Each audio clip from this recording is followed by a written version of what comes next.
Olá, aqui missionário Ednei Brito e este é o seu canal. Quero já te dar boas-vindas e dizer para você que você vai aprender a pregar a palavra de Deus.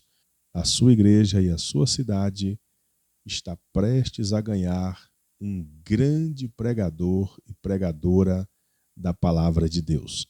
Portanto, fica aqui comigo que eu vou te ensinar como pregar e você vai aprender.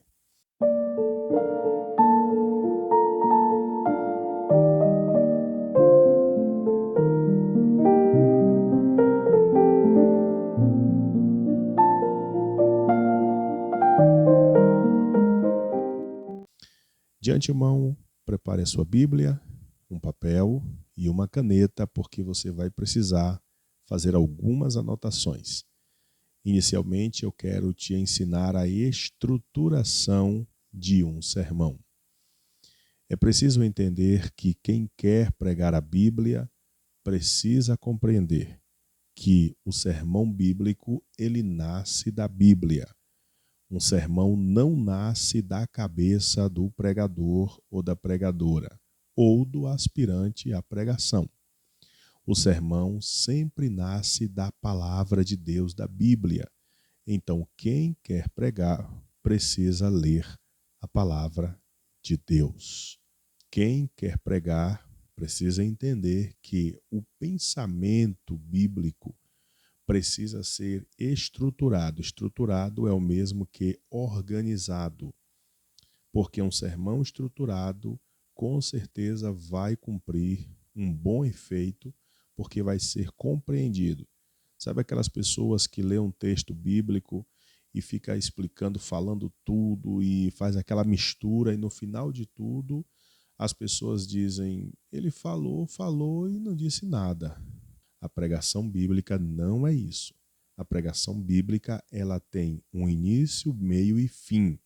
Ela tem um ponto de partida, uma continuidade e um ponto de chegada. Este é o sermão bíblico e eu quero te ensinar exatamente isso e você vai aprender. Bom, eu quero te apresentar todas as estruturas, claro que eu estou trazendo num formato bem básico para que você possa aprender. Mas um sermão bíblico, ele tem uma estrutura. E aqui eu quero te apresentar as estruturas de um sermão bíblico. Primeiro, o sermão bíblico, ele tem um tema, ele tem um texto, ele tem uma introdução, ele tem tópicos. Aí eu recomendo que o sermão que você vai aprender a montar, ele tenha 3 tópicos, porque o tempo que hoje nós recebemos para pregar é curto. Então, um sermão de 3 tópicos, ele é o mais indicado, tá? Então, aqui nós temos o quarto ponto estrutural de um sermão, que é os tópicos, primeiro, segundo e terceiro tópico, primeiro, segundo e terceiro tópico, e finalmente o sermão ele tem conclusão. Então ele tem uma conclusão. E eu quero aqui rapidamente explicar a você sobre cada uma dessas partes. Bom, o tema é ali uma pequena frase onde você fala para os seus ouvintes sobre o que é que você quer falar, qual é a sua proposta. Uma observação muito importante. O tema do sermão que alguém pretende pregar precisa estar em sintonia com a proposta do culto, do evento que se vai pregar. Por exemplo, se você vai pregar num culto de missões, então é interessante que você procure estruturar um sermão dentro desse viés do culto que é missões. Se você vai pregar, por exemplo, numa cruzada evangelística, o seu sermão precisa ser um sermão evangelístico, precisa falar da graça de Deus, do perdão, do amor, etc. Então é interessante que você tenha isso em mente. Então, você que está aprendendo aqui, você precisa entender inicialmente isso, que o seu sermão ele precisa se ater à proposta do culto. se é um culto de missões, o sermão precisa ser de cunho missionário, ok? Tudo bem. Então, ele precisa de um tema. O tema é exatamente a apresentação da proposta que você tem. Qual é a proposta que você tem para aquele público? Então você diz: amados irmãos, eu quero trazer para vocês uma palavra de Deus subordinada ao tema, ou que tem por tema e lança o tema. Isso você fala depois que você lê o texto. Então você lê o texto na sua oportunidade. Aí agora você situa os irmãos sobre o que é que você quer falar, sobre o que você quer falar. Então é um culto de missões, por exemplo, e aí você abre a sua Bíblia em João 3,16 e leu aquele texto, anuncia o seu tema. Quero trazer uma palavra de Deus que tem como tema o amor de Deus.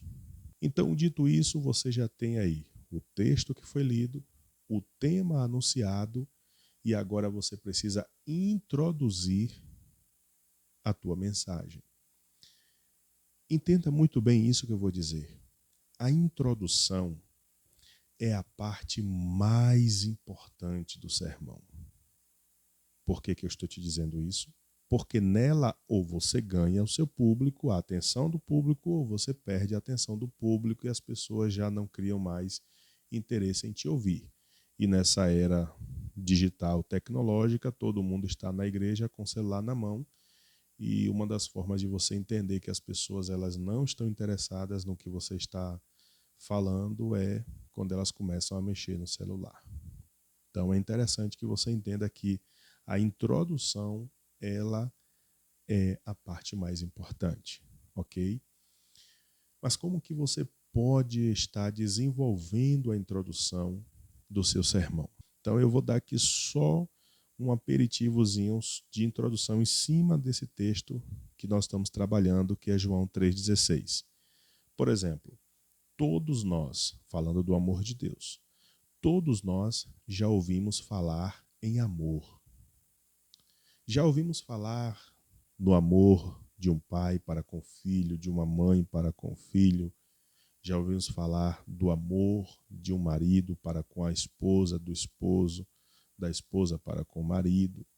Já ouvimos falar do amor de um amigo para com o outro, o amor de um irmão com seu irmão. Então, nós já ouvimos falar de amor de diversas maneiras. Já ouvimos falar de um amor que é capaz de se entregar, se sacrificar. Enfim, existem várias concepções a respeito de amor. Mas, com o texto bíblico que eu li, eu quero lhes apresentar aqui o maior amor do mundo, a maior demonstração de amor que já houve em toda a história da raça humana. Eu quero lhe falar do amor que é tão grande que a Bíblia não é capaz de dizer de uma forma categórica a respeito deste amor, qual é a largura, qual é a altura, qual é a profundidade desse amor. E que amor é este? Este é o amor de Deus. Este é o amor de Deus para conosco, para com a humanidade. E para falar deste amor, eu quero convidar você para pensar comigo a respeito deste amor em 3 pontos importantes. Perceba que aqui você já anuncia para a pessoa que você vai para o primeiro tópico. Ou seja, a tua introdução ela deve apontar para baixo. Ou seja, ela aponta para o primeiro tópico. Em primeiro lugar, quero dizer para você que a iniciativa de amar partiu de Deus. Foi Deus quem tomou a iniciativa primária de amar a raça humana.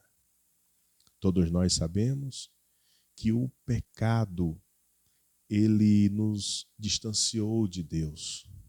O pecado ele fez com que o homem se perdesse na comunhão com Deus. Mas o que é o amor de Deus? O amor de Deus é a busca pelo homem perdido. Então, o texto bíblico diz: porque Deus amou o mundo de tal maneira. A iniciativa de amar partiu de Deus. O homem estava perdido. Ele não conseguia encontrar o caminho. É como se ele estivesse dentro de um labirinto. E aí o texto bíblico diz: porque Deus amou o mundo de tal maneira. Ou seja, Deus toma uma iniciativa de fazer pelo homem algo muito valioso, que é amar. E o que é mais impressionante é que este amor de Deus não dependeu de nenhum tipo de ação do homem. Foi Deus que tomou a iniciativa. Foi Deus que olhou e entendeu: eles precisam de mim. E ali então Deus demonstra esse amor. Então, em primeiro lugar, queridos, esse amor de Deus é um amor que toma a iniciativa, é o amor que chega primeiro, é o amor que age em favor do homem perdido. Segundo lugar, Deus nos amou com atitude. O texto bíblico diz: porque Deus amou o mundo de tal maneira que deu o seu Filho unigênito. Que amor é este, o de Deus? É o amor que age a favor do ser humano. A atitude de dar o seu Filho. Deus nos ama com atitude. Que atitude é esta? A atitude de dar o seu Filho. Ou seja, o amor de Deus é um amor doador. É um amor que entrega, mas que não entrega qualquer coisa. O amor de Deus é um amor que vai em direção ao homem com uma bandeja ou com a mão, dizendo: eu te sirvo, eu te entrego o quê? O melhor que eu tenho. O amor de Deus é um amor que entrega o melhor para os piores. Estávamos perdidos, lembra disso? Mas Deus, ele nos ama com o ato da entrega. E ele entrega para os piores o melhor, que é o seu Filho. Aí você pode trazer o seu público para perto. Se você quiser alistar algumas mães na igreja e você pergunta: alguém aqui que tem, alguma mãe aqui que tem 2 filhos ou que tem 10 filhos, você teria coragem de dar um dos seus filhos para servir de sacrifício, para morrer por milhares de pessoas que muitas vezes não eram dignas dessa sua entrega? Elas diriam ou dirão: não. Pois bem, mas Deus entregou. Deus deu. Ele deu o único filho dele. Então aqui você fala, em segundo lugar, a respeito do Deus que nos amou com atitude. A atitude de dar o seu filho, isto é, a atitude de dar o seu melhor. Terceiro tópico: Deus não quer que o homem se perca. Olha o que o texto diz: porque Deus amou o mundo de tal maneira que deu o seu Filho unigênito, para que todo aquele que nele crê não pereça, mas tenha a vida eterna. O amor de Deus é um amor tão grande que ele não quer que o homem se perca. Ele não quer que o homem morra nos seus delitos de pecados, porque o que faz o homem se perder é o pecado. Desde o início foi assim. Então o amor de Deus é como um obstáculo para que o homem não se perca. Então é tipo, Deus está dizendo: eu oferto para você o meu amor, para que você não se perda. Isso é para que você não morra sem corresponder este amor, para que você não se perda na eternidade sem este amor. Então aqui você tem a apresentação de 3 tópicos neste sermão. E por fim você tem a conclusão. A conclusão ela pode ser um resumo de tudo que você falou, desde a introdução ao primeiro, segundo e terceiro tópico. Então você pode fazer um resumo da conclusão, da introdução do primeiro, segundo e terceiro tópico. E por fim, você precisa entender que esse sermão tem um apelo. Então, se você prega uma mensagem dessa que fala do amor de Deus, então você agora precisa fazer o apelo. E o apelo é o quê? É convidar as pessoas que ouviram a respeito do amor de Deus a corresponder a este amor. Então você convida as pessoas para se renderem a Cristo. E ali está a proposta do seu sermão. Falar do amor de Deus para que os pecadores, os homens que ainda não reagiram a este amor, tenham a oportunidade de reagir. Portanto, meu querido irmão, irmã, meu amigo, aqui está uma forma de você aprender a pregar definitivamente. Se você tem alguma dúvida, deixe aqui nos comentários, eu estarei te respondendo. E muito obrigado pela sua audiência. Em breve estarei aqui de volta com mais um vídeo muito importante que vai estar te ajudando em alguma coisa referente ao reino de Deus. Portanto, se inscreva no canal para não perder nenhuma das propostas que breve postaremos aqui. Deus te abençoe.